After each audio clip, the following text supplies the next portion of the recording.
de paz es muy, hay muchos significados sobre ello, ¿no? Y hay muchos conceptos sobre eso.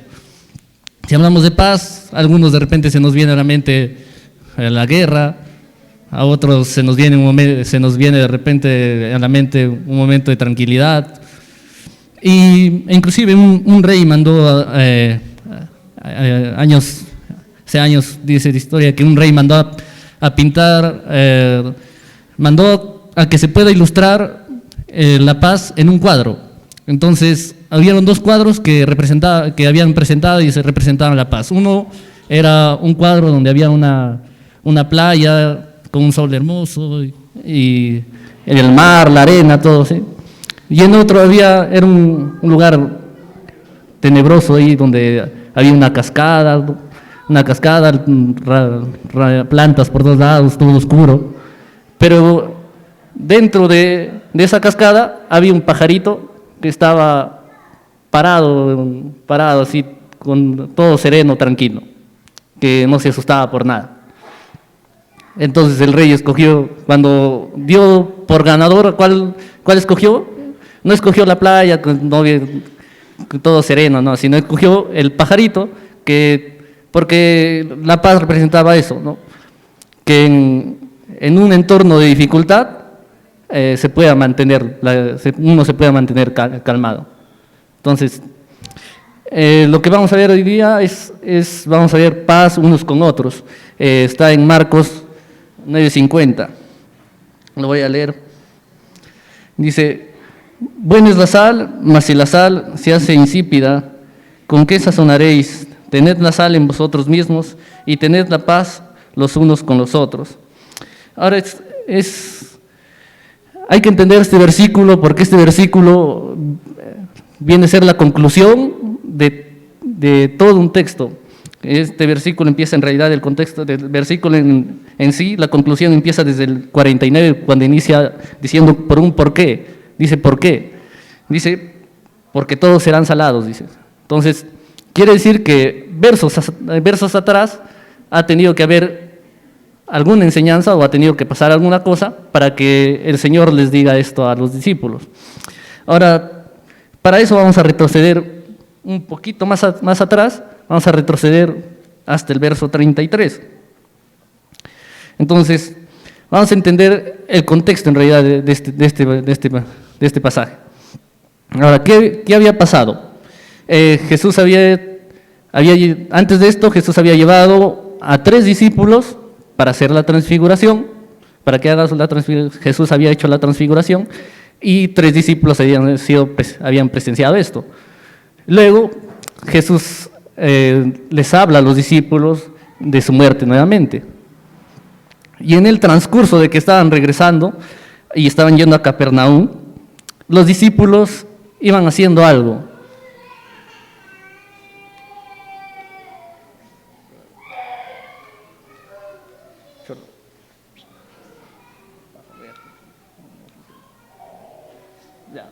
Vamos a ver 3 puntos, ¿ya? Y el primero está justo en estos pasajes, ¿ya?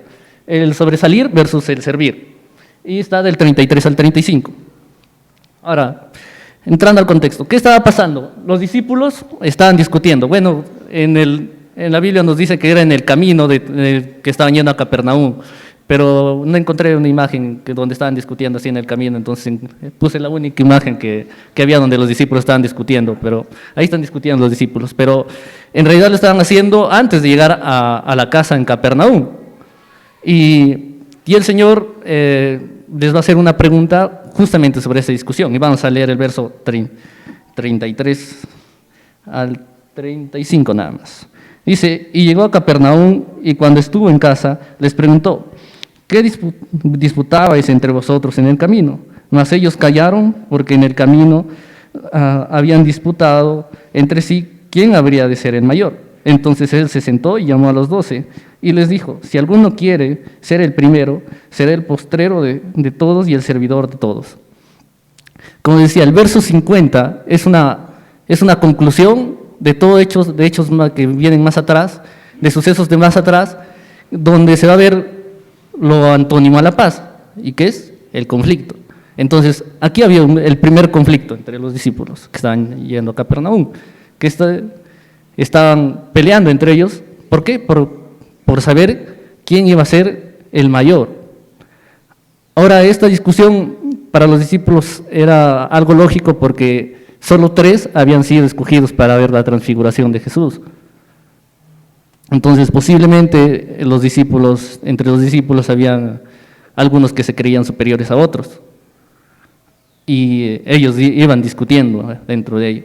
Entonces, el Señor, cuando ya llegan a la casa en Capernaum, les hace esta pregunta. Dice, ¿de qué estaban discutiendo? ¿No? ¿Por qué están discutiendo? Y ninguno de los discípulos se atrevió a decirlo, ¿no? Porque ellos de alguna manera estaban esperando que el Señor diga, que el Señor dé la respuesta, quién iba a ser el mayor. Porque el Señor había sido el que había escogido a los 3 para irse a la transfiguración, ¿no? Que vean la transfiguración.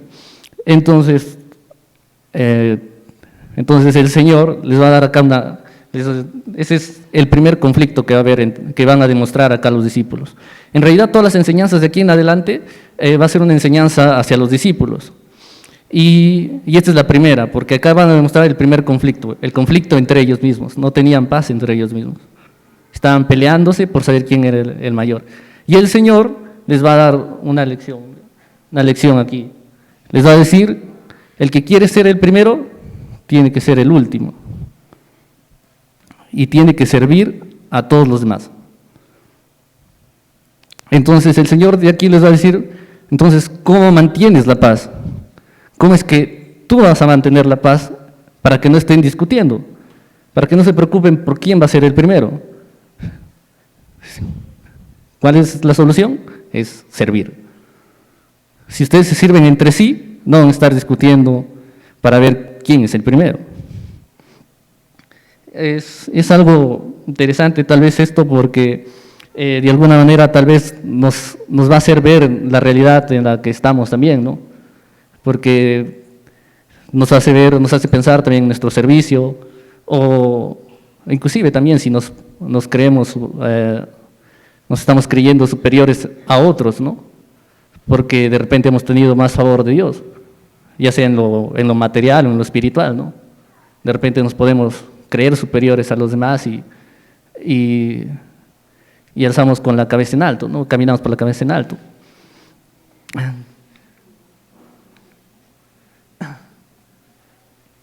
Y aquí hay un versículo en Gálatas, que aquí está el versículo, dice, pero de los que tenían reputación de ser algo, lo que hayan sido en otro tiempo, nada importa, Dios no hace excepción de personas. Una enseñanza muy, muy importante que deberíamos tenerlo.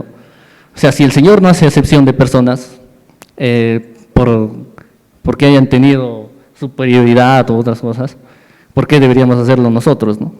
¿Por qué deberíamos romper la paz en la congregación por este tema, por la excepción de personas? Y tal vez el entender esto, por consecuencia, nos va a llevar a lo siguiente, nos llevará a ser de un mismo sentir y no buscar ser más que los demás. Segunda de Corintios habla de eso, ¿no? Que seamos de un mismo sentir, ¿no? Y este de aquí es el primer conflicto que se va a ver entre los discípulos, el querer sobresalir y servir, ¿no? Entonces, la paz se pierde cuando tú quieres sobresalir, pero ¿cómo lo recuperas? Sirviendo a los demás. Es la primera enseñanza de Jesús referente a la paz. Ahora hay una segunda enseñanza más adelante. Bueno, tal vez estas preguntas prácticas también para llevar a nuestras casas, ¿no? ¿Cuánto estás aportando a la paz en la iglesia con tu servicio? ¿Estás sirviendo a todos los hermanos o no estás sirviendo?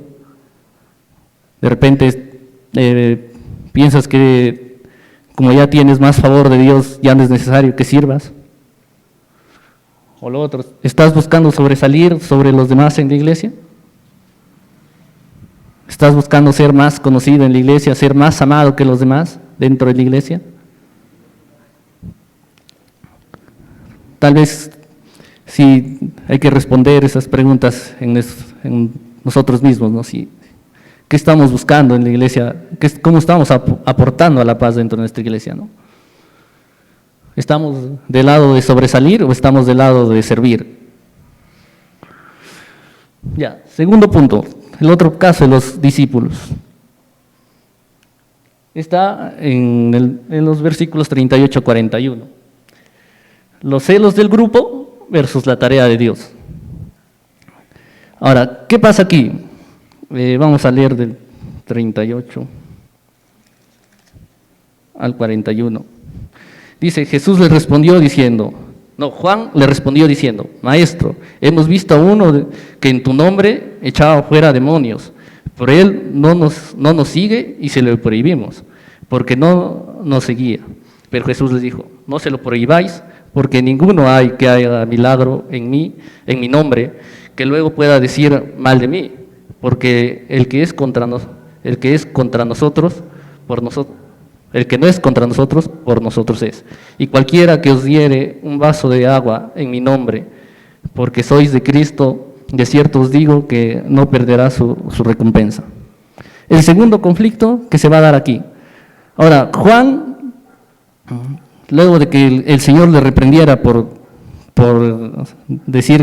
estar buscando saber quién era el mayor, Juan quiso cambiar la conversación y quiso hacerlo diciéndole a Jesús un suceso que para ellos era bueno, pues, ¿no?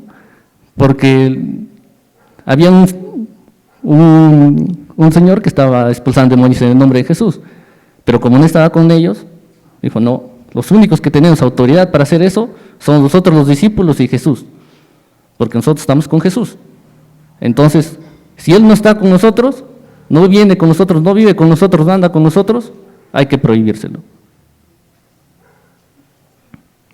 Ahora, Jesús aquí les va a dar nuevamente un golpe al orgullo y les va a decir, pues, ¿no? ¿Por qué le prohíben si está haciéndolo en mi nombre? Ahora, los discípulos habían cerrado su grupo muy exclusivo a ellos 12 nada más, no permitiendo que nadie más haga la tarea. Ahora, ya eso es lo que les decía. Jesús les reprende, ¿no? Y les dice, no se lo prohibas porque ninguno haya que haga milagro en mi nombre, que luego pueda decir mal de mí, porque el que no es contra nosotros, por nosotros es. Ahora, ¿cómo se aplica esto en nuestros días? ¿O cómo se ve? Se ve de dos formas, ¿ya? Primero, a nivel de iglesias. Hoy en día se ha llegado que por el celo del Evangelio y por los bastantes grupos religiosos que existen hoy en día en una ciudad, porque hoy en día puedes encontrar una iglesia en cada esquina, ¿ya? En cada cuadra, en cada barrio. Entonces, ha llegado que también nosotros cerremos tal vez el Evangelio, que nos creamos que somos la única iglesia que tiene la verdad. Y no es así, hermanos, no somos la única iglesia que tenemos la verdad, ¿no? Hay otras iglesias que también tienen la verdad, pero puede llegar a eso, ¿no? Que hemos creído que somos los únicos que tenemos esa verdad. Ahora, ese es a nivel de iglesias. Ahora, a nivel dentro de la congregación, también hay dentro de la congregación. Dentro de la iglesia podemos formar grupos y olvidamos que el Señor nos llama a la paz y a la edificación mutua. Eso dice en Romanos 14, edificados unos a otros, dice, ¿no? Ahora, dentro de la iglesia también puede haber grupos, ya sea por edad, por condición económica o porque nos sentimos bien con un grupo y tú ya no dejas que nadie más entre ese grupo, ¿no? Puede haber dentro de la iglesia, ¿no? Que los jóvenes estén solo con los jóvenes, que los hermanos mayores estén con los hermanos mayores, de repente que los hermanos que tienen más antigüedad solo estén entre ellos nada más, tengan comunión, y se rompe la paz dentro de la congregación. Y la Biblia nos demanda que estemos en paz y nos edifiquemos mutuamente, ¿no? Es decir, que todos, lo ideal sería que todos crezcamos al mismo nivel, ¿no? Pero eso solo se va a lograr si es que todos somos parte de un solo grupo. Si es que hay grupos dentro de la iglesia, no se va a lograr. Ahora, para esto voy a dejar dos puntos claros, tal vez para aclarar algunas cositas de esto, y son estos, ¿ya? Primero, ¿cómo saber qué otra iglesia, o sea, predica un evangelio verdadero, ¿no? Tendríamos que, sin importar sus costumbres, ¿no? O sea, porque puede tener otras costumbres, de repente otro día de reunión o otro tipo celebran la cena de diferente manera, no como nosotros, pero no por eso nos vamos a decir que no tienen la verdad, ¿no? Entonces, ya, ahí está. El primero, estas son las doctrinas principales que nosotros conocemos y creemos. Cualquiera que diga que vaya en contra de estas doctrinas no tiene un evangelio verdadero. Pero si tiene estas doctrinas, si creen estas mismas doctrinas, quiere decir que sí tiene un evangelio verdadero. Entonces, la primera es, un solo Dios en tres personas, Padre, Hijo y Espíritu Santo. Esto es un misterio de repente que no vamos a comprender todavía hasta que lleguemos arriba, pero tenemos un solo Dios que se presenta en tres formas, ¿no? En Padre, en Hijo, has conocido, que es el más conocido, y el Espíritu Santo. El Espíritu Santo, hay que entender que no es una fuerza, ¿no? También es Dios, igual que Jesús, igual que el Padre. Pero los tres son uno. Entonces, como que de repente es un poco, para muchos es no muy creíble eso, ¿no? Pero ¿cómo puede ser un solo Dios en tres personas? Bueno, es un misterio que nosotros creemos por fe y que se nos va a ser revelado tal vez en el cielo, ¿no? Ya. El segundo es, Cristo es 100% Dios y 100% hombre. Ahora, otro misterio de cómo es posible que alguien sea 200%, ¿no? O sea, lo normal es 100%, no, pero Cristo es 100% Dios y 100% hombre. Ahorita Cristo está en el cielo como Dios y como hombre. Entonces, pero es parte de lo que nosotros creemos. Lo segundo, la salvación es por gracia, no por obras. Eso es así, ¿no? La salvación, ese es de cajón, ¿no? La salvación no es que nosotros lo hayamos ganado, sino que el Señor nos ha regalado. Ya, lo otro es la justificación es por fe, obviamente, ¿no? Creemos por fe en la obra de Jesucristo, ¿no? No la hemos visto, pero creemos en ello. Y es por fe, ¿no? Y lo último es la Biblia como única autoridad. Entonces, cualquier otra iglesia que comparta estos 5 puntos, así tenga diferentes costumbres de repente, igual tienen el evangelio verdadero. Ya las costumbres que tengan es muy secundario, ¿no? Entonces, eso hay que entenderlo. Entonces, no somos la única iglesia que tenemos el evangelio verdadero. Hay más iglesias que tienen el evangelio verdadero. Ahora, lo otro que quería aclararles es este temita de acá. Bueno, los sucesos, bueno, aquí, ¿qué estaba pasando? Había este hombre estaba exorcizando a una persona, no estaba expulsando un demonio, es lo que dice, ¿no? Ahora, la exorcización de demonios y milagros en los tiempos de Jesús era necesaria para mostrar su autoridad. Y si ustedes buscan Hechos 2:22, es lo que dice. Voy a buscarlo para que no crean que...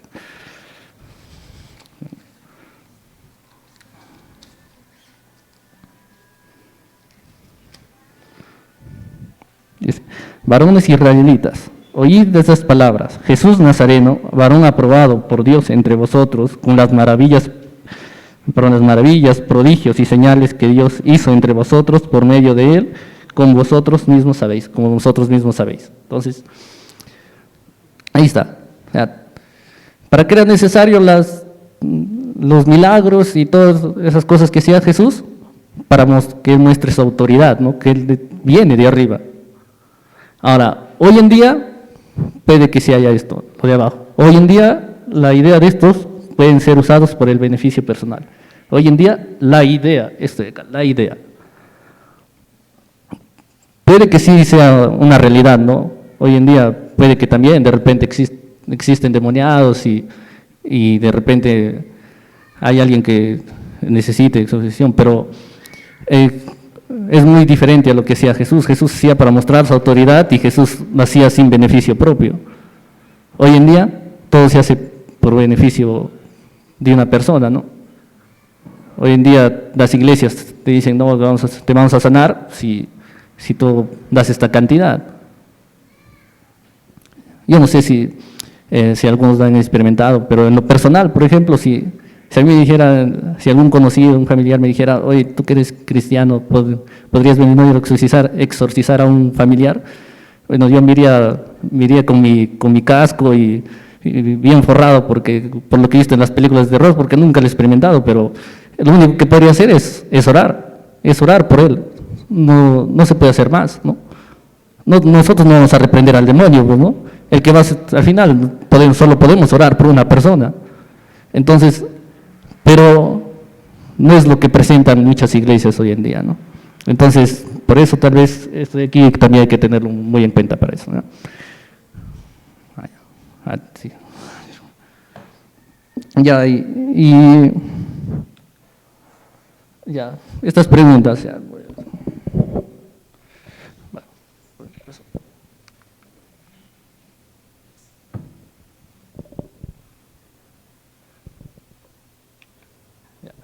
Estas preguntas prácticas. Dice, ¿estás formando parte de un grupo dentro de la iglesia? Ya les decía, ¿no? Esto es lo que habían hecho los discípulos. Habían cerrado su grupo. Ahora la pregunta es para nosotros, ¿estamos formando parte de un grupo dentro de la iglesia? Si estamos haciendo eso, estamos partiendo la paz de Dios. Segundo, ¿estás ayudando a la edificación de todos los hermanos en la iglesia? Porque eso nos llama el Señor, a edificarnos unos a otros. Ahora, ¿estamos ayudando? ¿O solo a la edificación de nuestro grupo nada más? O de repente ni de nuestro grupo. Entonces, bueno, hay que tener mucho cuidado con eso. Y lo último, ¿cómo es tu comportamiento con otros grupos religiosos que comparten la verdad? ¿También los rechazas? O cuando alguien te dice de un grupo religioso que sí tiene la verdad, tú dices, no, la verdad está aquí nada más. ¿Cuál debe ser nuestra actitud, no? Si hay otra iglesia que también comparte el evangelio, nuestra actitud es, bueno, si te sientes más cómodo ahí, ve ahí, ¿no? Con tal que te enseñen el evangelio verdadero, ¿no? Obviamente, si te dicen una iglesia donde no comparten el evangelio verdadero, obviamente tu actitud tiene que ser de traerlo a la iglesia, ¿no? A una iglesia donde le enseñen el evangelio verdadero. ¿Ya? Entonces, esa es la segunda. Y lo tercero, vamos a ver, ya es la piedra de tropiezo versus la sal del mundo, versos del 42 al 8. Aquí no lo voy a leer porque es bastante largo, pero les voy a mencionar tal vez un poco, pero lo voy a mencionar qué es lo que está pasando. Aquí Jesús les va a empezar a llamar la atención a los discípulos, les va nuevamente a reprender a los discípulos y les va a decir que no sean piedra de tropiezo. Es mejor, les dice, que se amarren una soga al cuello y se amarren una piedra de molino y se pongan al fondo del mar. Y luego va a hablar de que si tu mano es ocasión de caer, córtatelo, para que es mejor entrar manco que con tus dos manos al infierno.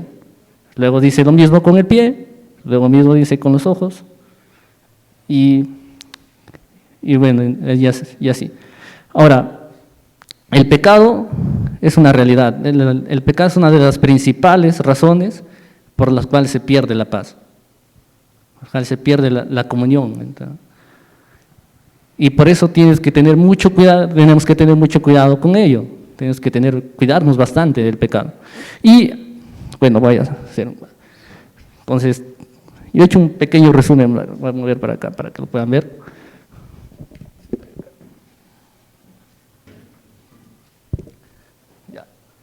Esto es lo que le está advirtiendo el Señor. Y luego dice, si tu mano te hace pecar, córtatela. Si tu pie te hace pecar, córtate. Si los ojos te hacen pecar, sácate tu ojo. Ahora, ¿qué quiere decir? Pero cada una de estas cosas representaban algo. Primero, las manos representan una mala acción que puede ser tropiezo para otro. Una mala acción, es decir, el pecado. El pecado en sí mismo ya. Ahora, también he tratado de relacionar con un versículo que está en 1 de Juan, que hace los deseos de la carne, ¿ya? Y los pies hablan de un mal testimonio, que un mal testimonio puede ser piedra de tropiezo para una persona nueva. Y eso, referencia a los... Y por último, los ojos, una visión corrompida puede ser piedra de tropiezo. Ahora, ¿a qué se refiere esta visión corrompida, no? Hoy en día hay muchas... el pecado entra por los ojos, sabemos, ¿no? Y hoy en día hay bastantes cosas inmorales dentro de la televisión, el cine, o dentro de las cosas que hacemos hoy en día, ¿no? Inclusive la vestimenta hoy en día. Yo siempre tengo problemas porque yo siempre cuando voy a comprar pantalones, a mí no me gusta usar ni pitillo ni semipitillo. Entonces a mí me gusta comprar pantalones rectos, pero cuando voy a buscar ya no encuentro, ya. Entonces es un problema. Tengo que comprar un pantalón más grande y mandarlo a arreglar, porque no me gusta usar, porque realmente, o sea, los modos cambian bastante, ¿no? Y hoy en día ya no vas a encontrar a lo que... Entonces, no estoy diciendo nada que está mal usarse petillo o semipitillo, sino que en lo personal a mí me gusta usar pantalones rectos, ¿no? Pero eso es lo que pasa, ¿no? Cada vez la moda va cambiando y esa moda va cambiando según la realidad de la televisión y todo ello. Entonces, si en la televisión se ve, ya, hoy en día, si ustedes ven ya horarios de 6 a 8 ya no se puede ver, porque hoy en día ya salen muchos exhibicionistas, no sale mucho exhibicionismo dentro de la televisión, por ejemplo, ¿no? Entonces esto hace referencia a los deseos de los ojos. Y Jesús les advierte de esto, que si nosotros hacemos esto, vamos a hacer caer a los pequeñitos. Ahora, ¿quiénes serán estos pequeñitos?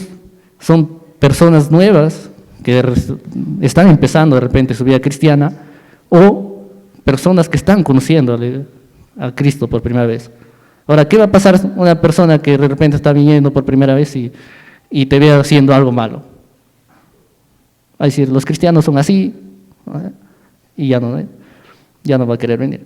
Me pasó una vez ya con un tiempo cuando yo venía a los jóvenes, aunque ya estaba en un proceso de nuevamente irme al mundo, porque en ese tiempo no era cristiano, pero venía muy seguido a los jóvenes.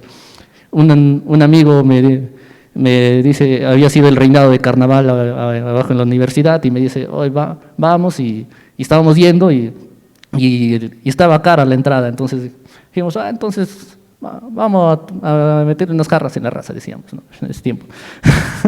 Y estaba subiendo, y en eso yo veo a uno de los jóvenes que venía al grupo de jóvenes en ese tiempo, y lo vi bajar, ¿no? Y le dije a mi amigo, oye, ¿sabes qué? Yo al menos tenía respeto por el evangelio. Digo, ¿sabes qué? Espera un ratito que ese pata pase y nos metemos a la discoteca, ¿no?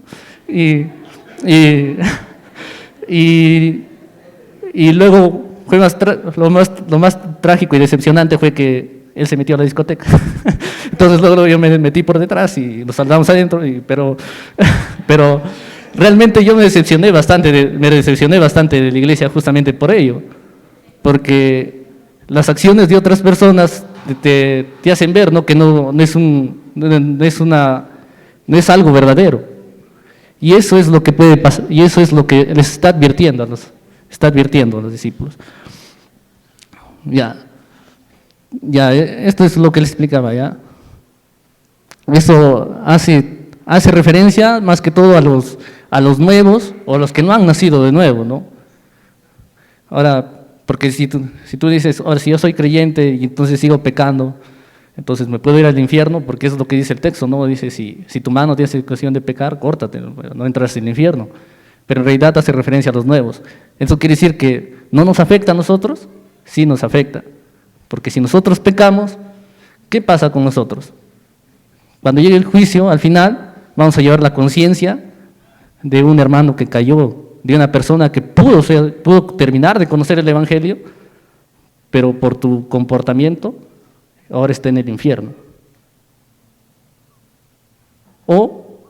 Y también va a haber otra cosa, ¿no? Esto de acá, 1 Corintios 13, 3, del 11 al 15, eso tal vez hay que entenderlo claro, porque muchos piensan que, como Willy nos dijo, ¿no? Tenemos que estar seguros de la salvación, dijo en el momento de la cena. Y eso es cierto, porque tenemos que estar seguros de nuestra salvación. Entonces, ¿qué pasa con nosotros? Si ustedes revisan este versículo, nos dice que no perdemos salvación, pero sí perdemos algo. Perdemos galardones y recompensas, coronas, exactamente. Eso es lo que perdemos.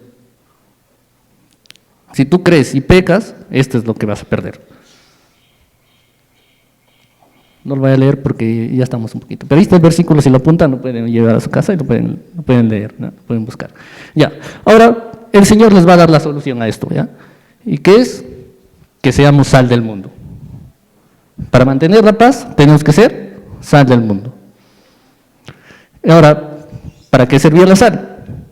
Para dos cosas. La sal servía para conservar y evitar que la carne se corrompiera. Ahora, si nosotros somos sal del mundo, vamos a hacer esto, ¿no? Que no vamos a corrompirnos por el mundo. Más bien, vamos a conservarnos dentro de una sociedad corrompida.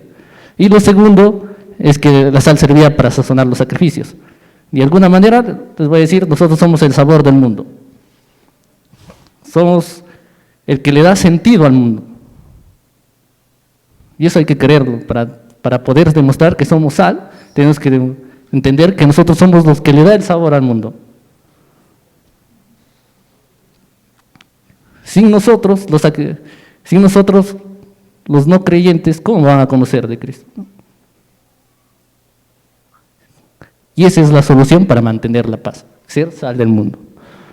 Ahora, aquí, el pecado es una de las grandes causas de conflicto y desunión dentro de una congregación. Por eso la Biblia nos exhorta a la santificación y a la paz para gozar del favor de Dios. Esto dice Hebreos 12, 14. Entonces, si lo anotan ahí también, porque ya nos va a dar, ya es un poquito tarde. Entonces, ya, ahora las preguntas. ¿Eres piedra de tropiezo o sal del mundo para los demás? ¿Qué estás haciendo ahora tú? ¿La piedra del tropiezo o la sal? Segundo, ¿cuál de todas estas áreas aún tienes problemas? ¿Con las manos, los pies o con los ojos? ¿Con tus acciones, tu testimonio o con lo que estás viendo, ¿no? Ya, yo voy a terminar con resumen. En conclusión, estas tres exhortaciones de Cristo reflejan una sola verdad. Aunque al final la enseñanza de Jesús era dirigida a los discípulos, la aplicación es de manera individual, ya que la paz de los unos con los otros no depende de un grupo en general, sino de cada uno de nosotros en nuestras acciones. ¿Qué dice Romanos 12, 18? Dice, en cuanto depende de cada uno, estad en paz. O sea, la paz no depende de tu hermano que está al costado. La paz depende de ti mismo, de cada uno de nosotros. Al querer sobresalir o servir o hacer acepción de personas o al cuidar nuestro testimonio. Entonces, tenemos que cuidarnos nosotros mismos de guardar la paz en la congregación. Eso sería todo, hermanos.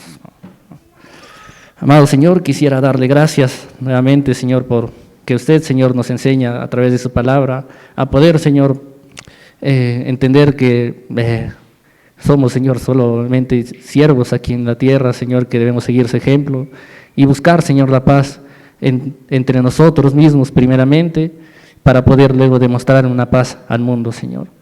Que realmente tengamos ese deseo de buscar la paz entre nosotros y que sea usted guiándonos y transformando nuestra mente, Señor. En su bendito y santo nombre, amén.